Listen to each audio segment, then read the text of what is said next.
আসসালামু আলাইকুম। আমার নাম মোহাম্মদ আব্দুর রহিম। আপনারা দেখছেন এয়ার এক্সপেরিমেন্ট। আজকে এই ভিডিওতে আমি একটি পাওয়ারফুল 12 ভোল্টের অ্যাডাপ্টার বানিয়ে দেখাবো, যেটা দিয়ে আপনারা মোটর, লাইট সহ বিভিন্ন ইলেকট্রনিক আইটেমকে চালাতে পারবেন। সর্বপ্রথম আমরা এখানে একটি ট্রান্সফরমার নেব। এটি একটি 12 ভোল্টের ট্রান্সফরমার এবং এই ট্রান্সফরমারটি আপনারা আপনাদের লোকাল ইলেকট্রনিক মার্কেটে খুব সহজেই পেয়ে যাবেন। তো এই ট্রান্সফরমারের গায়ে লেখা আছে 3000 মিলি পাওয়ারের, মানে আমাদের এই ট্রান্সফরমারটি 3 এম্পিয়ার একটি ট্রান্সফরমার।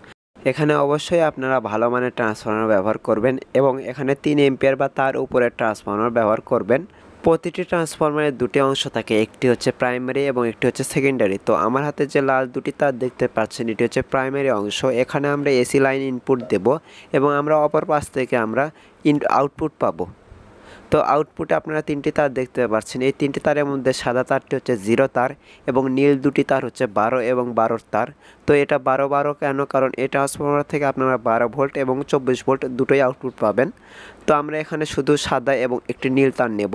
তো যে কোনো একটি নীল তার নিলে আমরা এখান থেকে 12 ভোল্ট আউটপুট পাবো। কিন্তু এখানে 12 ভোল্ট আমরা ডিসি আউটপুট পাবো না, এখানে আমরা 12 ভোল্ট এসি আউটপুট পাবো।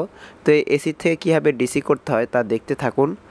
তো শেষ পর্যন্ত দেখতে থাকুন, তো আপনারা সকল প্রশ্নের উত্তর পেয়ে যাবেন।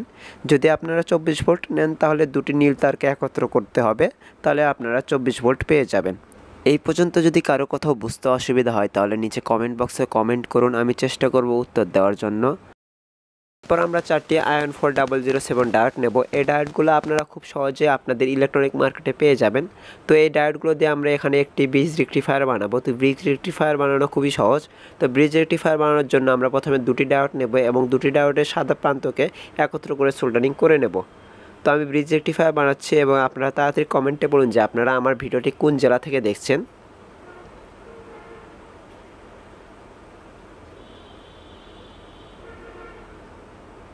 এবং অপর দুটি ডায়োডের কালো প্রান্তকে আমরা একত্র করে সোল্ডারিং করে নেব।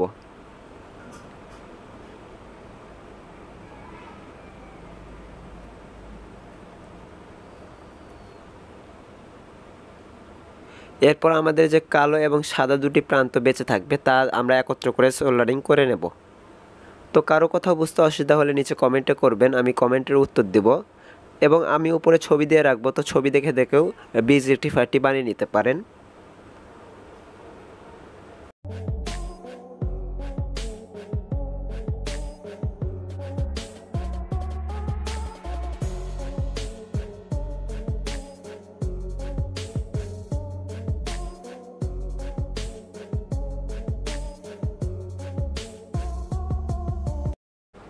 আমাদের ডায়োডগুলোকে ভালোভাবে সোল্ডারিং করতে হবে।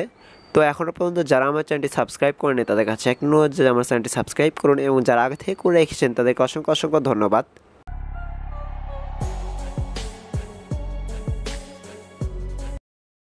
আমরা 25 ভোল্ট 1000 মাইক্রোফ্যারাডের একটি ক্যাপাসিটর নেব এবং এই ক্যাপাসিটরের পজিটিভ এবং নেগেটিভ প্রান্ত আমরা ডায়োডের পজিটিভ এবং নেগেটিভ প্রান্তের সাথে সোল্ডারিং করে নেব।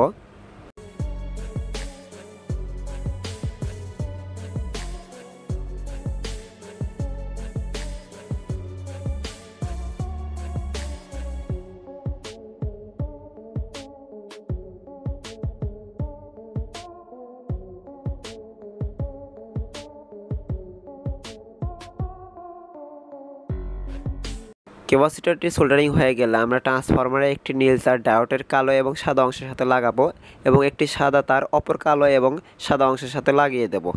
তো আমি উপরে চিত্র দিয়ে রাখবো, তো আপনারা চিত্র দেখে কানেকশন করে নিতে পারেন এবং কারো কথা বুঝতে অসুবিধা হলে নিচে কমেন্ট বক্সে কমেন্ট করবেন।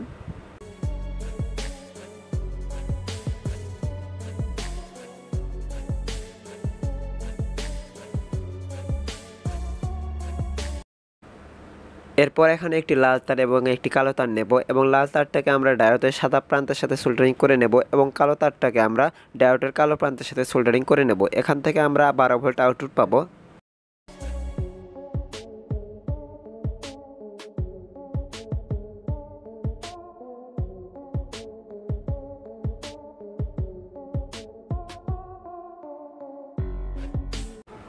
এরপর আমরা যে নীল তারটি খালি রেখেছিলাম তাতে কিছু টেপ মেরে নেব এবং আউটপুটের সাথে আমরা একটি এসি কর্ড সোল্ডারিং করে নেব।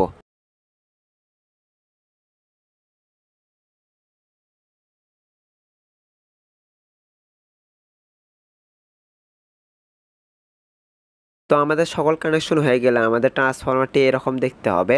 তো আমি এই ট্রান্সফরমার দিয়ে এখানে একটি 24 ভোল্টের মোটর ঘুরিয়ে দেখাবো। তো তার আগে আমাদের এই ট্রান্সফরমারটির ভোল্টেজ মেপে দেখাই।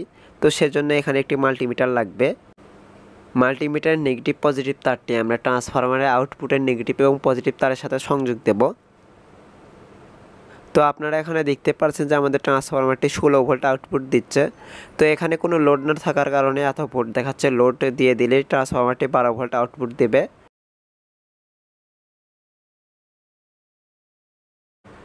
এখন আমরা এই মোটরটি ঘুরিয়ে দেখাবো। তো সেজন্য আমরা 12 ভোল্টের ট্রান্সফরমারটি এর সাথে সংযোগ দেব।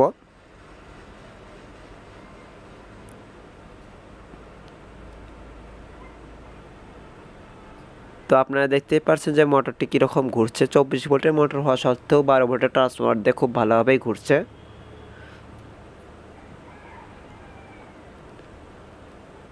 এখন আমি ট্রান্সফরমারের দুটি তার একত্র করে আপনাদেরকে স্পার্ক দেখাই। তো দেখতেই পাচ্ছেন যে কীরকম স্পার্ক হচ্ছে, তার মানে আমাদের ট্রান্সফরমারে ভালো মানেরই শক্তি রয়েছে।